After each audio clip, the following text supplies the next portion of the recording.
दरख्त के पीछे से एक हल्की सी नीली रोशनी नमूदार हुई। मिशो के कदम वहीं रुक गए।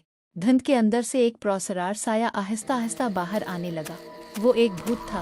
इसकी आंखें नीली रोशनी से चमक रही थीं और इसने एक पुराना सियाह सरमई लिबास पहन रखा था। मिशो खौफ से पीछे हट गई, लेकिन अजीब बात ये थी कि भूत ने इसे नुकसान नहीं पहुंचाया।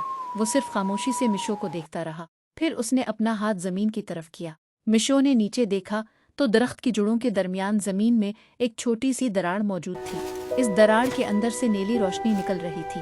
भूत ने मिशो को इशारे से समझाया कि वहां कुछ भी ना खोदे। मिशो ने भूत की तरफ देखा, फिर इस प्रसरार दरार की तरफ। आखिर जमीन के नीचे ऐसा क्या छपा हुआ था जिससे भूत उसे दौर रखना चाहता था।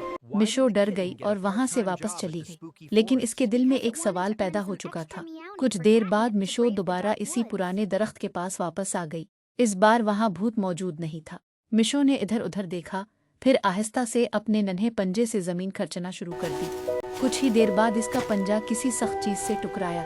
मिशो रुक गई। इसने मिट्टी हटाई तो वहां एक पुराना जंग आलूद डब्बा छपा हुआ था।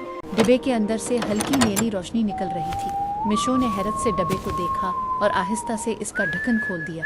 जैसे ही डब्बा खुला, नीली रोशनी पूरे जंगल में फैल गई। डब्बे के अंदर एक छोटी सी चांदी की चाबी और एक बहुत पुरानी तस्वीर मौजूद थी। मिशो ने तस्वीर अपने पंजे में उठाई। तस्वीर में वही पुराना दरख्त मौजूद था, लेकिन इस वक्त वो दरख्त बहुत जवान था और इस दरख्त के साथ एक छोटा सा घर भी बना हुआ था। वही भूत इसके बिल्कुल करीब खड़ा था, लेकिन इस बार भूत की आंखों में खौफ नहीं बल्कि गहरी उदासी थी। वो तस्वीर को देख रहा था जैसे इस तस्वीर में इसकी पूरी जिंदगी छपी हुई हो। भूत ने दौड़ जंगल की तरफ इशारा किया। मिशो ने तस्वीर को दोबारा देखा। इसके पीछे अचानक एक अजीब सा नीला निशान रोशन हो गया। अब मिशो को यकीन हो गया था कि इस दरख्त के नीचे एक बहुत बड़ा राज छपा हुआ है। अचानक जमीन के अंदर से एक गहरी और खौफनाक आवाज आई, गड़गड़गड़। मिशो घबरा कर पीछे हट गई। दरख्त की जड़ों के आसपास मौजूद पत्थर हिलने लगे। जमीन में लंबी दरारें पड़ गईं और इन दरारों के अंदर से नीली रोशनी बाहर आने लगी।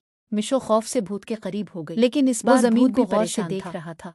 फिर दरख्त की बड़ी बड़ी जड़ों के दरमियान अचानक एक अजीब पत्थर का दरवाजा नमूदार हुआ।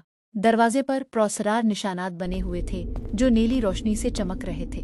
मिशो ने डब्बे से मिलने वाली चांदी की चाबी निकाली। वो चाबी बिल्कुल इसी दरवाजे के ताले जैसी थी। मिशो ने भूत की तरफ देखा। भूत ने आहिस्ता से सर हिलाया। मिशो ने कांपते हुए हाथ से चाबी ताले में डाल दी। जैसे ही चाबी घूमी, एक जोरदार नीली रोशनी पत्थर का दरवाजा आहिस्ता आहिस्ता खुलने लगा। इसके पीछे एक लंबी और तारीक सिरिंग मौजूद थी। सिरिंग के अंदर छोटी छोटी रोशनियां हवा में तीर रही थी। मिशो ने हैरत से सिरिंग के अंदर देखा। भूत भी इसके साथ खड़ा था, लेकिन फिर सुरंग के बहुत अंदर अंधेरे में एक बड़ा सा साया हरकत करने लगा।